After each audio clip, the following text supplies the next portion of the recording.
ከሚሄድ ወደዚህ ወደ ጎን ምናምን አምጥተን አዙረን ደግሞ ልናወጣው እንችላለን ማለት ነው ይሄኛው ባላንስ ነው ሌላ ዊንጎቹ ደግሞ አሉ ዊንጎቹ ደግሞ የተደረጉት እዚህ ጋር አሁን ለምሳሌ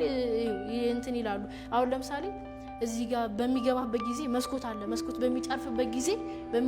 ጊዜ እዚህ ጋር ሌሎች ዊንጎች ቀጥታ ነው የሚሆነው አሁን ይሄ ለምሳሌ ቀጥታ ነው የሚሆነው እቺ ግን እንዲ በሚመታበት ጊዜ ታጥፋ ድጋሚ ተሽከረከራለች ማለት ነው እንዳትሰበር ያደርግልናል